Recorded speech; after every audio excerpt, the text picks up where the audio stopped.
Pablo saute sa table avant même le soleil. Il connaît l'heure du déjeuner mieux qu'un cadran réveil. Il marche dans l'appartement comme si tout lui appartient. Le salon, la cuisine, les fenêtres pis le terrain. Il me fixe dans les yeux sans dire un seul mot, mais je comprends toute l'histoire juste avec son tempo.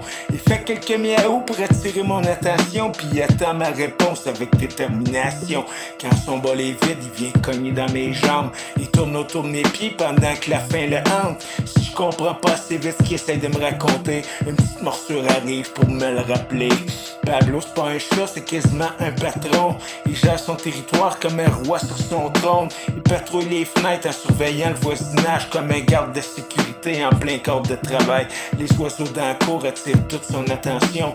Il essuie des yeux avec une immense concentration. Sa queue bouge lentement comme un métronome discret pendant qu'il prépare des attaques qui n'arriveront jamais. Quand il voit une mouche traverser le plafond, il décolle comme une fusée au milieu du salon.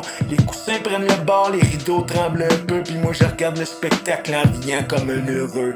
Pablo parle avec ses griffes et ses dents et dit ce qu'il ressent sans parler comme les gens. Quand il a faim, quand il veut jouer, quand il veut se faire flatter, j'ai juste à regarder la façon qu'il vient me trouver. Pablo, capitaine de la maison, il donne ses instructions sans jamais changer de ton. Entre les câlins doux puis les attaques de velours, il remplit mes journées du matin jusqu'au retour. Quand vient l'heure des câlins, il devient notre animal. Toute l'énergie sauvage devient soudainement calme. Il grimpe sur mes genoux avec son air satisfait, comme s'il venait enfin d'obtenir ce qu'il voulait. Il frotte sa tête contre ma main sans arrêt, comme pour être certain que je comprenne son souhait. Si j'arrête trop vite de lui donner de l'attention, il me pousse avec sa patte pour continuer l'action. Son ronron résonne comme un vieux moteur content, une vibration tranquille qui dure longtemps. On dirait qu'il me remercie dans son langage secret pour chaque minute passée à lui donner la paix. La nuit, Pablo change complètement de visage. Il redevient un chasseur en pleine mission sauvage. Il court dans les corridors à des vitesses folles, comme s'il poursuivait des fantômes qui s'envolent.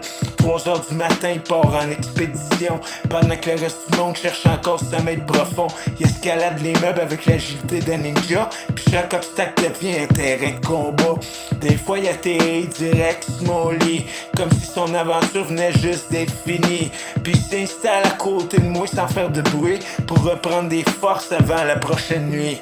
Pablo parle avec ses griffes et ses dents. Il me dit ce qu'il ressent sans parler comme les gens. Quand il a faim, quand il veut jouer, quand il veut se faire flatter, je laisse à regarder la façon qu'il vient me trouver. Pablo, capitaine de la maison, il donne ses instructions sans jamais changer de ton. Entre les câlins doux puis les attaques de velours, il remplit mes journées du matin jusqu'au retour.